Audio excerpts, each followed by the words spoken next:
Advocate विपुल जी, नासिक महाराष्ट्र से। श्री हरिवंश महाराज जी। राधे राधे महाराज जी। महाराज जी, अपने अंदर का डर कैसे खत्म करें? अदृष्ट के द्वारा अंदर डर होता है। अपना किया हुआ पाप कर्म हमको भयभीत करता रहता है और कोई नहीं है। जब वही निष्पाप हो जाता है तो निर्भय सिंहवत हो जाता है। अपना किया हुआ पाप कर्म और कोई भयभीत नहीं कर सकता। इसके लिए हम कहते हैं कि बाहर के शत्रु को परास्त करने के लिए तो अस्त्र शस्त्र हैं, लेकिन आंतरिक शत्रु को परास्त करने के लिए अध्यात्म है। अगर अध्यात्म का विवेक प्राप्त नहीं तो आंतरिक शत्रु मार के गिरा देगा। अब हमारे द्वारा जो अधर्माचरण हो चुके हैं पूर्व में, पूर्व जन्म में या इस जन्म में, वो हमको भय देते रहते हैं। चिंता, शोक, भय, ओवर थिंकिंग, कल्पनात्मक, ये सब यही है। इसी में जीव परास्त हो जाता है। अब अगर वो संभल ना पाया तो ये धीरे धीरे फिर इतनी अशांति में कि उसको जीना मुश्किल हो जाता है। और उसे चाहे आप डिप्रेशन कह लीजिए या विक्षिप्तता कह लीजिए, सब कुछ होगा, रुपया भी होगा, व्यवस्था भी होगी, सब होगा, लेकिन आप अशांत होंगे। तो इसी को शांति प्रदान करने के लिए आपका चिंतन सही रहे, आपका दिमाग स्वस्थ रहे, इसके लिए भगवान की शरण और भगवान का नाम जप है। शरीर में पाप कर्मों के अनुसार रोग आना, परेशानियां आना, बाहरी परिस्थितियां बिगड़ जाना, ये तो भगवान जब अवतार लिए तब भी हुआ है। परिस्थितियां नहीं बिगड़ गई। सुबह राज तिलक होना है और 14 वर्ष का वनवास हो गया। कितनी बढ़िया परिस्थिति थी। पूरी अयोध्या आनंद में झूमने वाली थी कि राजा राम बनेंगे, और 14 वर्ष का वनवास हो जाता है। परिस्थिति एकदम उल्टा हो गई। तो परिस्थितियां बाहरी बिगड़ सकती हैं, आंतरिक परिस्थिति हमारी संभली रहे। भगवान राम को कोई फर्क नहीं पड़ा।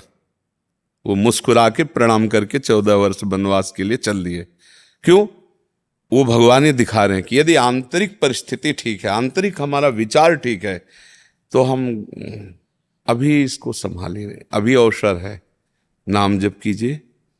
और आप वकालत का कार्य करते हैं, कभी किसी के गलत केस को सही करने के लिए आप अपनी वकालत का प्रयोग ना कीजिए। सही है, कम पैसा दे रहा है, चलेगा। गलत है, अधिक पैसा दे रहा है, नहीं चलेगा। क्योंकि अगर ऐसी गलती होगी तो ये रोग और बढ़ जाएगा। आप करोड़ों रुपया घर में कमा के रखेंगे, अशांति पैदा हो जाएगी, विघ्न पैदा हो जाएंगे आपके दिमाग में और पूरे घर में कलह अशांति। अगर धर्म से चलेंगे तो ठीक है, लेकिन वकील होकर धर्म का चिंतन करे कोई बिरला ही होगा। क्योंकि पढ़ाई लिखाई की है तो इसी बात की है कि हमारे पास केस आवे, और अधिकतर धनी बनने के लिए केस जितना कोई गलत होगा उतने अधिक धन देगा। जो सही चलता है, जिसको फंसाया जा रहा है, वो तो धन से भी हीन है और बाहरी व्यवहार से भी हीन है। वो आपको ज्यादा धन नहीं दे पाएगा, लेकिन गिड़गिड़ा सकता है। तो इतना तो पता चल ही जाता होगा लगभग कि ये आदमी गलत है और ये आदमी सही है। क्योंकि भगवान ने बुद्धि दी है, और फिर वकालत तो बुद्धि प्रवीणता को ही कहते हैं। तो उसके देखने से, उसके बैठने से, उसकी चाल से, उसके कहने से पता चल जाता है कि आदमी गलत है, तभी इतना ऐसा हमें प्रलोभन दे रहा है। तो गलत का धन न ले, गलत का मुकदमा जिताने की कोशिश न करे। अगर नहीं पता चला, बीच में पता चल जाए, तो पैसा भी वापस कर देना चाहिए, छोड़ देना चाहिए। लेकिन हमारी ये बात मानेंगे तो बड़े बड़े वकीलों के सब जो विलासिताएं वो सब बंद हो जाएंगी ना। विलासिता के लिए अर्थ चाहिए, अर्थ के लिए अनर्थ वाला चाहिए। अनर्थ वाला ही पूरी पेटी भर के दे सकता है। ये गरीब लोग पेटी भर के नहीं देंगे। धर्म से चलने वाले लोग तुमको इतने पैसे नहीं दे पाएंगे, तो इनके पैसों से बचिए। एक ने कहा था, पूरे अब यहाँ तो बहुत सब आते ही रहते हैं, तो एक वकील ने कहा था हमको पढ़ाया गया यही कि हमको केस जितवाना चाहे जिसका हो। तुमका अधर्माचरण करता है तो उसका बोले हमें पैसे से मतलब है। तुमका भाई देखो आप बोल रहे हैं, संभलना। तुम्हारी अगर बहन के साथ बलात्कार किया हो और उसका पक्ष लेकर के आपको पैसा दिया जा रहा हो तो आप वकालत करोगे? रुक गए। हम कहा तुम्हारे भाई की हत्या करने वाला हो और उसका पक्ष लेकर आपको पैसा देकर वकील किया जाए, आप करोगे? आपको पता है कि मेरे भाई का हत्यारा है, तो आप कहोगे पैसा नहीं सोने से तौल दे तो भी मैं तुझे जहां तक हमारी वकालत काम करेगी फांसी पे चढ़ाऊंगा। ऐसे ही निर्दोष गरीब आदमी का पक्ष लेना चाहिए कि जैसे मेरी बहन मेरा भाई ऐसे उसका। पर ऐसा बहुत कम होता है, नहीं होता है। वो बेचारा 100 जगह भटकेगा, कहीं भी उसको ठौर नहीं मिलेगी। और पैसे में इतनी दम है, जा करके गड्डी सरका दीजिए और फिर बात कीजिए तो ठंडा के साथ आपसे बातचीत होगी। ठंडा पिलाओ इनको, फिर बातचीत होगी, क्यों नहीं?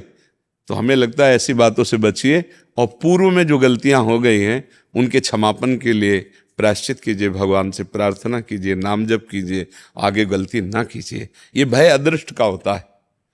किम भय मूलम, ये हम शास्त्र की बात कर रहे हैं। तो अदृष्ट, अदृष्ट माने जो कर्म कर दिया है वो अभी तैयार हालत में आपको बिल्कुल सताने के लिए है। वो बार बार अंदर से आपको सूचना देता रहेगा, मैं हूं, तुम्हारा नाश करूंगा, तुम्हारा पतन करूंगा। देखो अंदर एकदम सहम जाओगे, जैसे गलतियां हुई ना तो सहम जाओगे। क्या अगर पूर्व का, इस जन्म से पूर्व का पाप है तो अचानक घबराहट पैदा हो जाएगी, आपको ढूंढने से पता नहीं चलेगा। और इस जन्म का है तो पता चल जाएगा आपको कि वो हमने किया है, वो हमको जलाए डाल रहा है, वो कर्म हमको जलाए डाल रहा है। स्पष्ट निकलता है मन से कि यार ये उसी कर्म का फल है जो मैंने किया है। तो अपने लोगों से गलतियां हो जाती हैं, जाने में अनजाने में, काम वासनावश, क्रोध वासनावश। तो हमको चाहिए कि भगवान से प्रार्थना करें और कुछ नियम पूर्वक पाठ करें। संस्कृत पढ़ लेते हैं आप?